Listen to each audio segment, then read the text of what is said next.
Brian Sexton, John Oehser, Ashlyn Sullivan. Jaguars Drive Time starts right now. Welcome in Jaguars Drive Time on a Monday morning, and we start this Jags Drive Time with some breaking news. If you have not heard, here it is. Jaguars General Manager Dave Caldwell relieved of his duties yesterday. Shad Khan met with him after yesterday's loss to the Cleveland Browns, thanked him for his efforts, but results are not what this organization expects, says Khan. Football operation needs new leadership, and we will have that in 2021.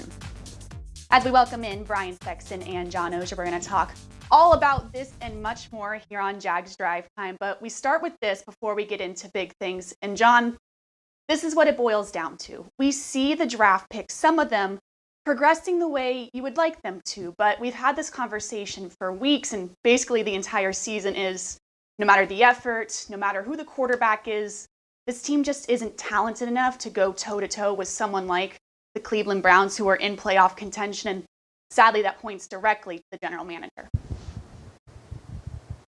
Well, it does, and it points to the last really 3 or 4 years of the draft, and it also, as I'm sure Brian will discuss, it points a little to what they did last offseason, meaning they were trying to get the cap in order, they had to reshape the roster, they had to go a little younger, get rid of veterans, so that caused not only a lot of good players not being experienced enough to be contributing yet, it also caused, seventh year or a veteran such as Calais Campbell not to be here. So it sort of all came together like that. I think you may see over the next few years a lot of Dave's draft picks be very good players for this team in the future. But at some point when you've had these double-digit losing seasons, it just feels like a reset was needed. Shad Khan started to get that, or, not started to get that. He's gotten that, decided now was the time to make the move. One other thing about Dave, let me say, overall, his draft picks, I don't think are as bad as people want to criticize him for, but when you get quarterback wrong, it brings everything else down. Mm-hmm.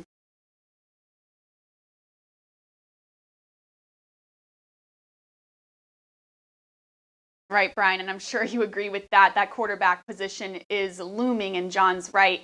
You could have, for example, LaVisca Chenault or DJ Chark, but when you don't get something like the quarterback right, and sadly everyone points to the Taven Bryan pick, that's the thing that looms over everyone. Well, forget the Taven Bryan pick. I mean, look, this comes down to the fact that Dave didn't get the quarterback position right. In 2014, he had to make a decision. It was year 2. You don't really start any sort of a rebuild until you get the quarterback. And so he had to decide, who am I taking in 14, or am I going to wait one more year and go to 15? Well, in 14, Blake Bortles was the choice. In 15, it was Mariota or Jameis Winston. Now you choose. Did he get the right guy? Well, at that moment in time, yeah, he did. Because that guy, Bortles, went further into the playoffs, got you 6 minutes to the Super Bowl than any one of the other guys did. They're all now back up somewhere else. So he got the quarterback position wrong. Not that he had a chance to get it right back then. And then the Jaguars made a mistake. You choose. Is it Tom Coughlin's fault? Was it Dave Caldwell's fault? Instead of taking Patrick Mahomes or Deshaun Watson, they went with the win now choice of Leonard Fournette, and they did. They won for 1 year. So then they extended Bortles, and then they brought in Nick Foles, and then they let Foles go. I mean, the whole thing rests on the quarterback decision. You can say, well, no, there's this play. Taven Bryan, come on, a defensive tackle. Doesn't matter at all. They didn't get the quarterback right. And if they had, a lot of the young talent would show more. You say the Jaguars, you started, Ashlyn, with the thought that the Jaguars can't compete. They did compete with an 8-3 playoff team yesterday for Cleveland. They competed until the end. The quarterback makes all the difference there. If you have Deshaun Watson playing for you, you win. Not Mike Glennon, not Jake Luton, not Gardner Minshew, right? The quarterback position. And you just couldn't go any further if you're Shad Khan with the quarterback position. General managers are judged on 2 decisions: the coach they hire, the quarterback they draft. That's it. And Dave hired Gus Bradley, and that didn't work. And he drafted Blake Bortles, and that didn't work. And Shad gave him more time to try to fix it, and he couldn't, and that's why he's not here. Very true. And you look at a couple of those throws or the 2-point conversion to end the game yesterday, and you wonder if they had a Mahomes or Deshaun Watson, would that have boiled down to a win? And the answer is probably yes, Brian. So agree with you there. As we get into big things, and we stick with this for big thing one, is that is the search starts. Yes, it was quite impressive. The Jaguars begin their search for a new GM among 3 other teams in the NFL already looking for a new GM.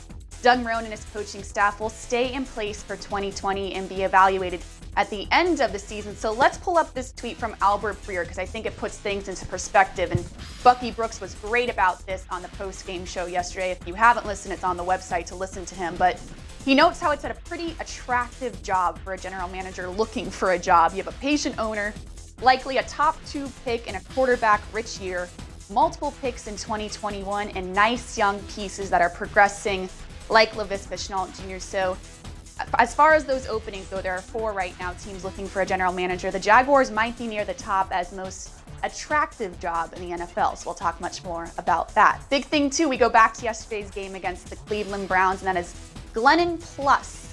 This is why you liked having a veteran quarterback in there. Has been there before and is taking the pieces around them and, like Brian said last week, elevating them to the level you see. For example, Colin Johnson. We haven't seen a lot of him, but we definitely want to see more of him, and those practice reps seem to be helping him. In practice, oftentimes Mike will go with the scout team, and I'll help out with the scout team as well. And it's easy to kind of just think that's, not a live rep. But if you approach it with, it's an opportunity to get work in, then you're building chemistry even in practice. And when our numbers called in the game, I feel like it shows. So you just got to take every rep in practice serious, whether you're going with the 1s, 2s, scout team, whatever. And I feel like that's what we were doing. So Colin Johnson, his 2nd touchdown of the season yesterday, and it was an impressive one, to say the least. Big thing 3 is deserve your vote. It is finally time. We've talked about it a little bit, but now it is solidified. Put James Robinson in the conversation of Pro Bowl and Rookie of the Year. 128 yards yesterday. He is consistent, and his teammates want the accolades that he deserves. He's almost not human the way he, week in and week out is able to perform and keep his body, healthy. It's just impressive, and it's really motivating too. Seeing an undrafted guy come in here and putting up the numbers he's doing and being such a good teammate, it's motivating. And, he's a great guy for our locker room and just a beast. Alrighty, and that is Big Thing. Let's go all the way back up to Big Thing 1 because that is the story today. Director of Player Personnel Trent Baalke will take over as general manager at least for the rest of the season. So, John, my question to you is, when you get in that position, you're like, all right, you're the GM. He has experience. He was the general manager for the San Francisco 49ers. What do you kind of put on your plate there? Well, you're maintaining the roster to the end of the season. And unfortunately for Trent, he's got a lot of work to do just in terms of bringing guys on and off this roster from COVID, from injuries, from all the things going on. Everybody thinks of general manager as the off season and making big picture plans. That's a huge part of it. But right now, it's a matter of talking to your director of player personnel, talking to your pro people, and still trying to get guys who are on the streets back in, deciding who you're going to waive, sort of maintaining this. I'm sure Trent Baalke will get an interview. I'm sure he will be considered, and he's a legitimate candidate for a general manager position. But it's not really about trying to reshape the franchise and his image yet. That won't happen until next offseason. 2 thoughts here. Right, and John makes the first being, anyone who has listened to our show since September knows they didn't need Bucky Brooks. They didn't need Albert Breer. We've been talking about what an attractive position this team is going to be in with the draft choices, with the capital. Now they just have to get it right. They've got to find the right dynamic person. And this is not the time for a young up-and-coming general manager. There's too much in terms of draft capital and salary cap move. They need an experienced guy who can get the job done. This is an attractive job, absolutely, and we've been saying that forever. The one part that John didn't mention, and I will, is that the trainer has to be involved with Trent Baalke this morning, all week, the next month, right? If DJ Chark is injured, does he need surgery? We're thinking ahead to 2021. I'm not trying to get him back on the field this year. This year is lost. It has been. I'm thinking about my roster. Who needs surgery? Who needs time off? Who is it that I can play with, and who is it that is best utilized getting ready for next year? That is an important consideration the rest of the way, and that is how am I managing the players for next year?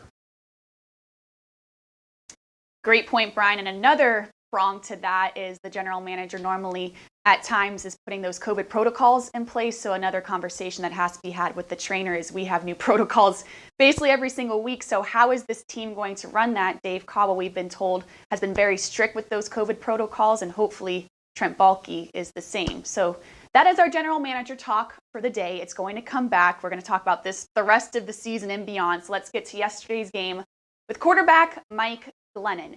And Brian, I catch myself because I feel like we had this same conversation a month ago. Jake Luton came in and had a great first game. And I think, you know what? Mike Glennon should be the quarterback the rest of the way. But that's where I catch myself, is because we're back here 4 weeks later talking about a new quarterback. But overall, an impressive first week for Mike Glennon.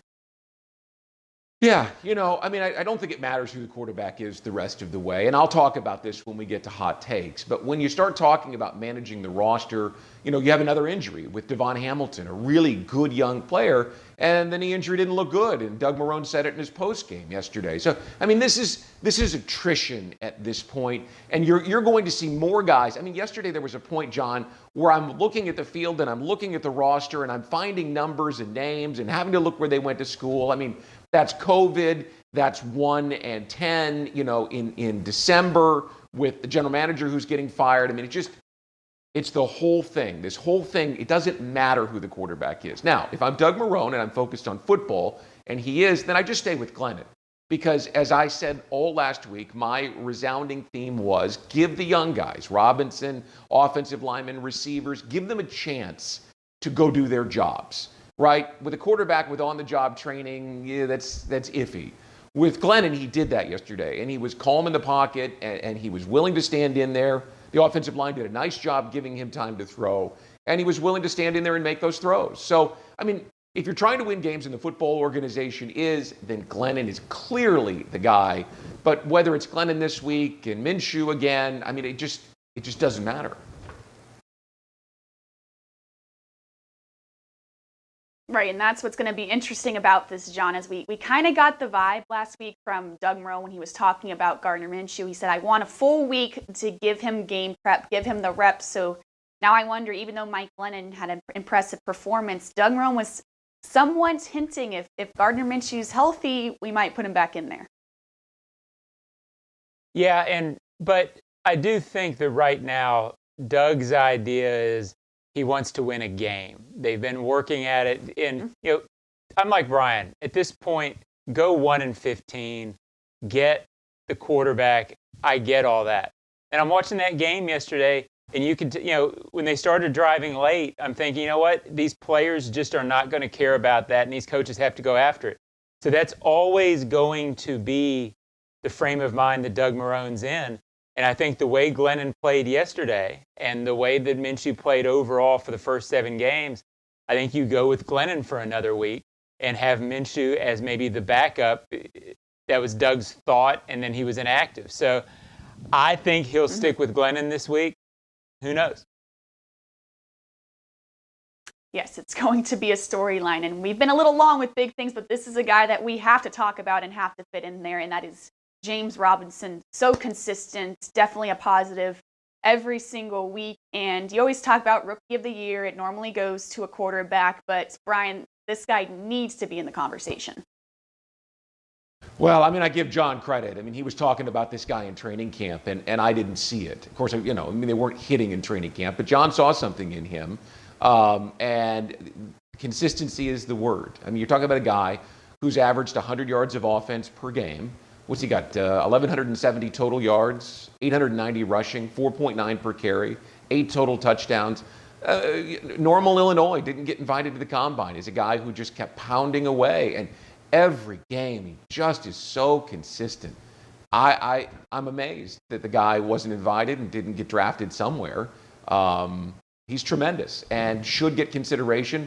Won't win it ultimately because he plays on a team that's going to be at the top of the draft instead of involved in the playoffs. But I think anybody who has watched him from a national perspective this year would be amazed at what he's been able to do week in and week out.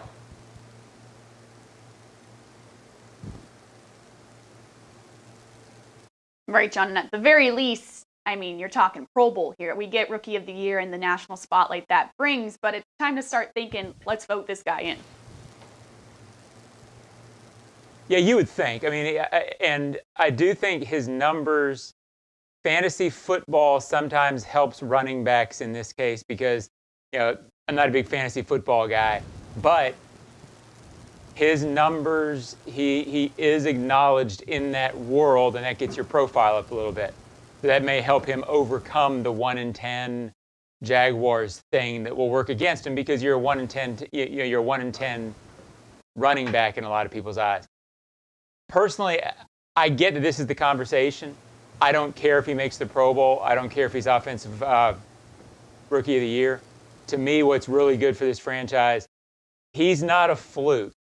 He's not a back that overly depends on his offensive line. The offensive line's playing well in front of him, but he gets yards above the blocking, not 80 yards above the blocking, but every play, or once or twice a quarter, you look up and he's getting 3 or 4 more yards than he probably should have on a carry.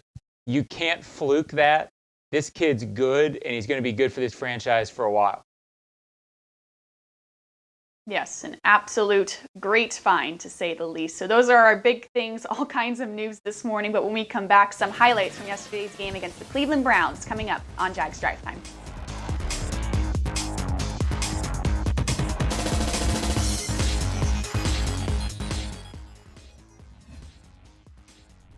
Dreamfinders Homes has a simple commitment to their home buyers. Deliver unsurpassed quality, uncompromising value, and an extraordinary level of customization you simply won't find with other home builders. With over 40 communities to choose from, you'll find a location you love and the home of your dreams. Dreamfinders has townhomes, single-family homes, and custom estate homes starting from the high 100s and a wide selection of move-in ready homes. Quality, value, customization. That's the Dreamfinders difference. Call 904-738-0165 or online at dreamfindershomes.com. Dreamfinders Homes, the official home builder of the Jacksonville Jaguars. Prices subject to change without notice. Equal housing opportunity. At ViStar, we believe in better, especially in helping build a better financial future for our members. So we've reviewed our offerings from the ground up. We've lowered or eliminated over half our fees and enhanced our already competitive rates, saving members more than $1 million this year, in addition to the millions we save them every year. If you believe that saving money is better, join ViStar. We never forget that it's your money. All loans subject to approval, insured by NCUA. It's a division showdown in Duval. The ground games of the Titans and Jaguars are set to collide as rookie sensation James Robinson meets Derrick Henry at TIAA Bank Field Sunday, December 13th. Single game tickets are still available at Jaguars.com or by calling 904-633-2000. Throw out the records when these AFC South rivals face off. James Robinson, an 11-yard touchdown run. Limited tickets remain. Visit Jaguars.com/tickets today. Jags Drive Time is presented in part by TIAA Bank, created to serve, built to perform. By Publix, where shopping is a pleasure. And Baptist Health, changing healthcare for good.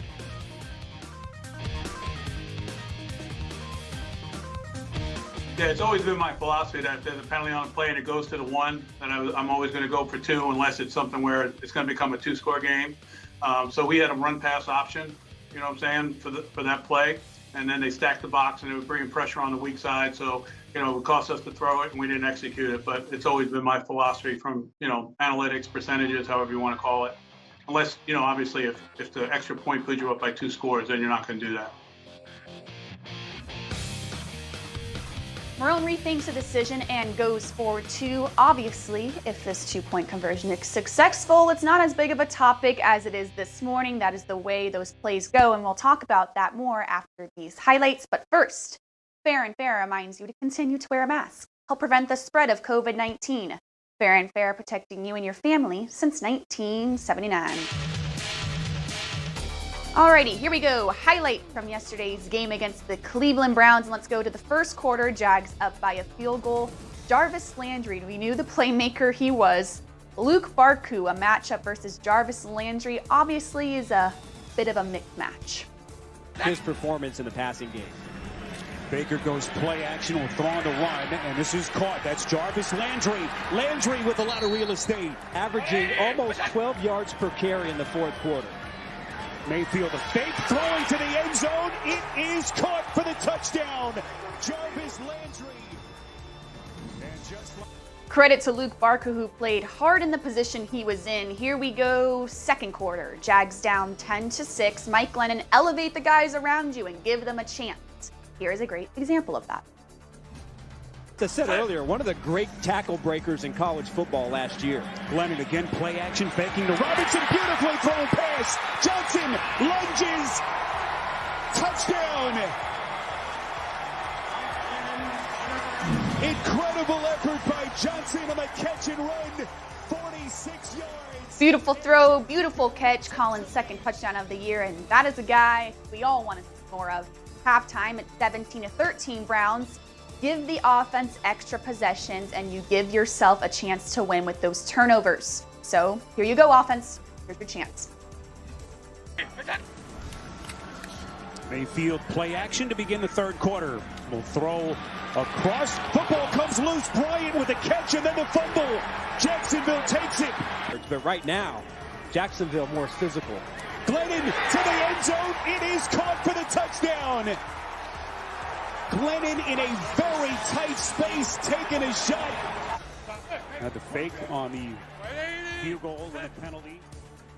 He thought he went for it on fourth down, and this Glennon is incomplete. Capitalize on that turnover, turn it into a touchdown, and there's that 2-point conversion that we're going to talk about. At the start of the game, the Jags defense did a good job containing the run, but at this point of the game is when the Browns' rushing attack showed why they are a storyline. Drew Winger, third and goal. Mayfield, the pitch to Chubb. He's got the space, extends, and he's in for the touchdown. And his sensational afternoon continues. Nick Chubb, a great afternoon, especially in the second half. And like many weeks, the Jaguars offense gave themselves a chance, a game-tying drive to end the game where you could go for two-point conversion was just not the Jaguars' friend yesterday. Have to get it into the end zone, down 8. Robinson trying to push that pile, still going. Oh boy. Still going into the end zone for the touchdown. Similar situation, remember the Texans game, same position, and they ended up missing the 2 points. That's right. Glennon looking right, probes the defense, throws back to the end zone, it's broken up. Incomplete. And there you have it. And Brian, when we watch those highlights, obviously the 2-point conversions stand out. You get that this team right now is 1-10 and you want to be aggressive. But I know that a lot of Jaguars fans are upset about the attempts of the 2-point conversions, and I guess we kind of see both sides here.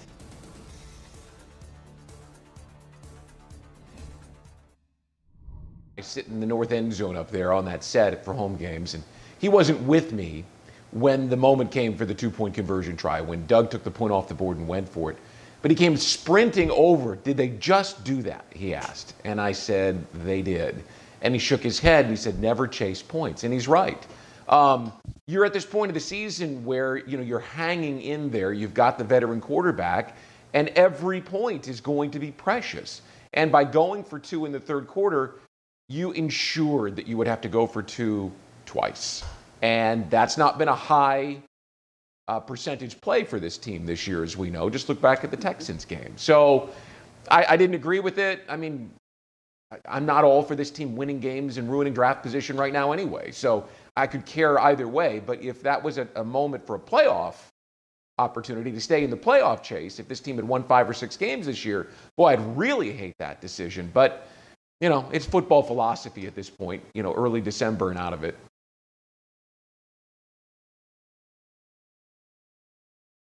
Right, John, and that obviously, it's the thing about 2-point conversions. If it works, it's great. If it doesn't work, it's kind of like an onside kick. It's a conversation if it's not made, and if it is made, you kind of just like, all right, that was nice.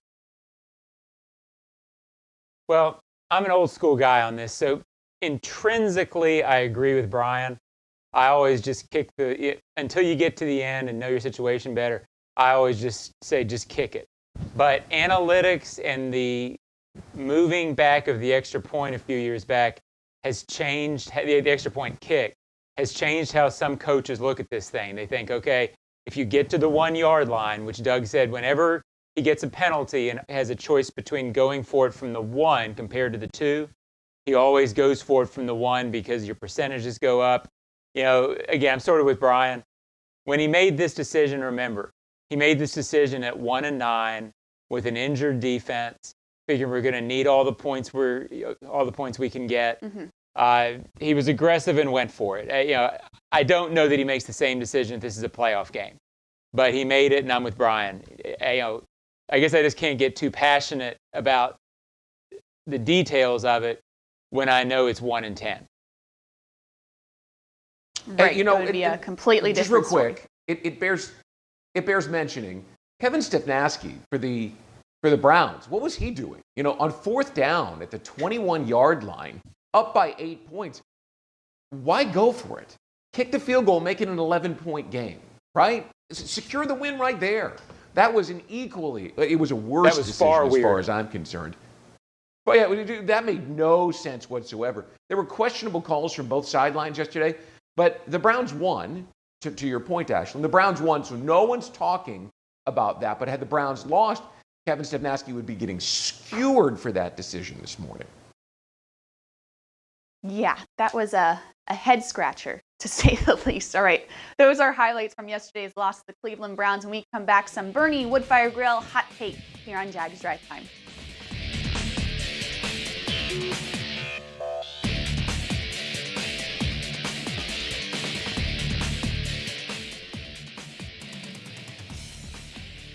Dreamfinders Homes has a simple commitment to their home buyers. Deliver unsurpassed quality, uncompromising value, and an extraordinary level of customization you simply won't find with other home builders. With over 40 communities to choose from, you'll find a location you love and the home of your dreams. Dreamfinders has townhomes, single-family homes, and custom estate homes starting from the high 100s and a wide selection of move-in ready homes. Quality, value, customization. That's the Dreamfinders difference. Call 904-738-0165 or online at dreamfindershomes.com. Dreamfinders Homes, the official home builder of the Jacksonville Jaguars. Prices subject to change without notice. Equal housing opportunity. Hey Jacksonville, this is Joe Adib from Bono's. I just want to let you know that we have now reopened all of our dining rooms. We appreciate all the love that you have showed us during this crisis. For over 71 years, we have been here for you through good times and bad. Our award-winning barbecue and our unbelievable staff look forward to seeing you soon. Be safe. It's a division showdown in Duval. The ground games of the Titans and Jaguars are set to collide as rookie sensation James Robinson meets Derrick Henry at TIAA Bank Field Sunday, December 13th. Single game tickets are still available at Jaguars.com or by calling 904-633-2000. Throw out the records when these AFC South rivals face off. James Robinson, an 11-yard touchdown run. Limited tickets remain. Visit Jaguars.com/tickets today. Jags Drive Time is presented in part by Dreamfinders Homes, homes that fit your lifestyle. Next Grill, everyone's invited. And Adecco. Visit ADECOUSA.com.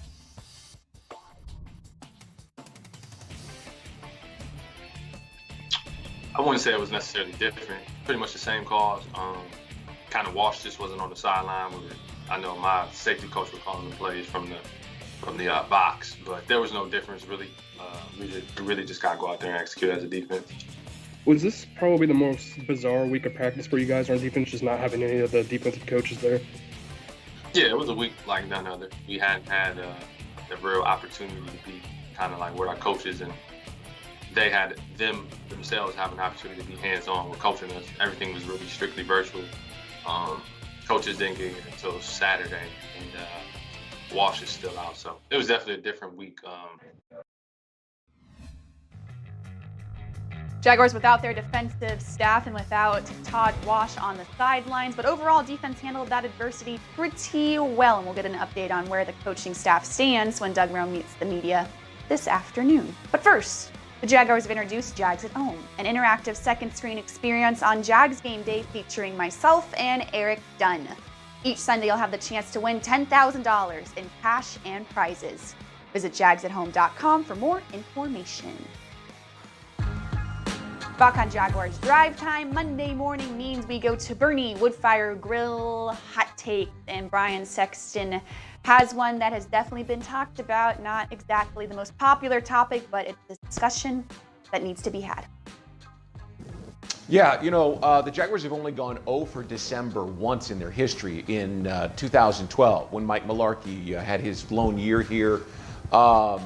I don't see this team. You look at the Vikings in Minnesota, then the Titans, then at Baltimore. You could talk about the Bears, although there are some matchups there that do not favor this team. And then going to Indianapolis. The thing that stands out is you have 5 teams, and in this COVID world, all of them are engaged, even the Bears, in a playoff run and will be, in all likelihood, until the very end. And so from that perspective, I don't see a win on this team's schedule. The other reason that this one stands out to me is because of the attrition. I mean, you're at this point in the season now where you've got guys who are dropping and another injury. God forbid one of the linebackers is unable to contribute on a Sunday-to-Sunday basis. I mean, those two guys have kept you in it in so many ways. But even young guys like Daniel Thomas that were rising, gone. Your corner's gone. You're playing with Luke Barku, who probably did a pretty good job yesterday. I'd love to hear, something from Todd Wash on that later in the week. But gone. There was one play where Barku was so close to the interception, and Jarvis Landry just snatched it away and picked up a first down in the third quarter. And that's what you're playing with at this point in time. And it could get worse. Guys like Devon Hamilton lose another offensive lineman. That's what happens in December for teams that are not just not winning, but so far out of it that the general manager gets fired. Yes, Devon Hamilton is definitely one that you shake your head at, because that was a guy that was progressing every week and definitely had a lot of people rooting for him. So that is a tough one, and Doug Marrone said that one didn't look good. So we'll get an update on that. And John, we go to you for your hot take. Yeah, and I started thinking about this last night. My hot take is we almost witnessed something unbelievable on Sunday. And, I was writing about Dave being fired, and I was writing about, the details of the game. And it sort of dawned on me, sort of playing off what Brian said, had the Jaguars won that game, which again, if the Browns don't pick up that first down on 3rd and 12 late in the game, which was a close play, they get the ball well within a chance to drive for a field goal. I thought that if the Browns didn't pick that up, the Jaguars were going to go win it. If they had won that against a playoff contending team, they went to 8-3 with no coordinators or with no defensive coaches all week, with everything going on around them, with the personnel they had in the defensive backfield, it would have qualified as one of the bigger upsets in this franchise's history. So I know we've been talking for the last month about the job the coaches have done sort of keeping this team into it, the player. One final thing, I know we're running along. In that highlight reel, there were 2 clear effort plays on the Jaguars' part. The forced fumble, and then the last touchdown by Robinson, where the entire offensive line pushed him in. Whatever it is, it's not a team that's quit. I mean, so that was close to being something pretty remarkable yesterday. That's my take. I like it, John, and it is true. It would have been a pretty incredible win if the Jaguars could have got it done. And my Bernie Woodfire Grill hot take is the search for a general manager could be just in the building. And obviously they'll look at other candidates, but my hot take is that Trent Baalke should at least be in the conversation. The director of player personnel has now stepped in as the general manager for the Jaguars and was the former general manager of the San Francisco 49ers. So he has experience. And like Brian said at the top of the show, you want a guy with all of this draft capital and all of this salary cap. You want a guy that has experience. There are now 4 general manager openings around the league, and I point at someone like Mike Mayock now with the Las Vegas Raiders, and that is exactly what the fans wanted. He was a flashy name that everyone talked about, and there are going to be some of those come January and February, those flashy names that everyone wants. And Trent Baalke might not be the flashy name, but definitely needs to be considered because he has that experience. And the search for the general manager could stay in the building. I understand, John, that you have to look elsewhere, but this guy at least should be considered.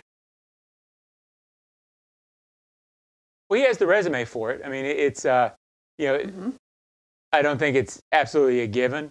There's no question that if Trent Baalke wasn't in the building, if he was out there just unemployed, he would be a guy whose name came up for general manager searches. So I certainly think Shad will look at him. He will be in full contact with him. He'll get the on-the-job interview, if you will, because he'll be in contact with Shad for the next month. So he'll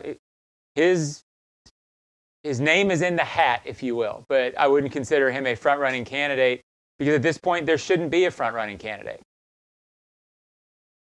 Right, and I don't Brian, think there do you is. think that maybe and I think that this is important that you don't just go for the hot name, you go for the right guy. I mean, decide who it is that you want to be your head coach. Go find a guy with a relationship with him. Go find a guy who can work with him. You put this thing together, sort of like the San Francisco 49ers did a few years ago with Kyle Shanahan, right? I mean, piece this thing together and do it right. Don't just go for the hot name. Don't look for a guy. Just get it right. Yes, a long, thorough search that you hope brings the right guy in for the Jaguars general manager position. And that is our Bernie Woodfire Grill hot takes. When we come back, some NFL headlines to wrap up Jags Drive Time on a Monday morning.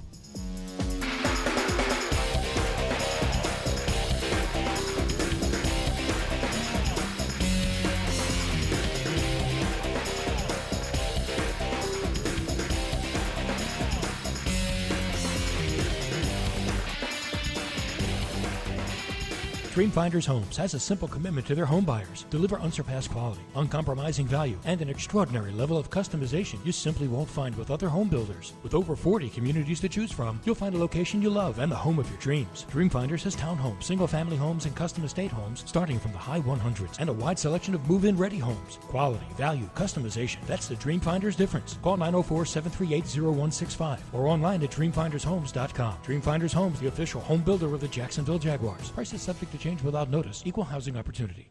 Why do you choose Farah and Farah? First, we have the financial resources to take on any insurance company. And our track record proves that we know how to win. Our attorneys and staff are a team, and we've worked together for decades. To us, our job is much more than just a paycheck. We love to help. And this is important. We never forget. It's not about us. It's all about you. Farah and Farah, Jacksonville. Pinpoint, the official signage partner of the Jacksonville Jaguars, helps business decision makers like you maximize the impact of their brand. Your company's identification, advertising, and even the words you use make an impression on your clients. With Pinpoint as your coach, you can make sure it's a good impression.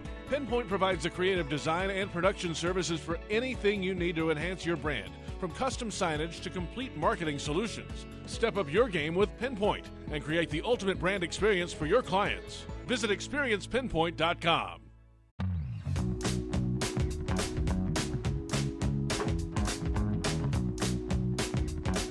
Back on Jags Drive Time Monday morning, brought to you by Jet Home Loans, and we wrap up every Monday morning show with NFL headlines presented by Brian Sexton. Yeah, just some things you might have missed really quick. And everyone, is focused on the Jets winning a game. Also be focused on the Rams losing, and they did yesterday on a late field goal to the Rams. And, good grief. Goff got $110 guaranteed million, and in 3 of the last 4 games, he's had at least 3 turnovers, including yesterday. Sean McVay, a young players coach, talented, was out of his mind a little bit yesterday on the sidelines and was pretty pointed in his post-game comments about how Goff can't be their quarterback. It can't keep going that way. But Goff's your quarterback on a cash-strapped team with star players making big bucks. It appears they may have made the mistake with Goff. We'll see if he can turn it around the rest of the way. But the Rams' failings are the Jaguars' successes in terms of draft capital. Real quick, Patrick Mahomes and Tyreek Hill, fantasy football owners, were going wild yesterday at the end of the first quarter of that game in Tampa. 200 yards, 2 touchdowns. What's interesting is that Tyreek Hill became the 5th receiver in league history with at least 260 yards, 3 touchdowns. And after the game said there is much, much more that he and Patrick Mahomes can do. That was the 5th 400-yard passing game for Mahomes. That seems low. I mean, it seems like we've seen him throw for 600 yards. But that equals the combined number of Chiefs quarterbacks in franchise history.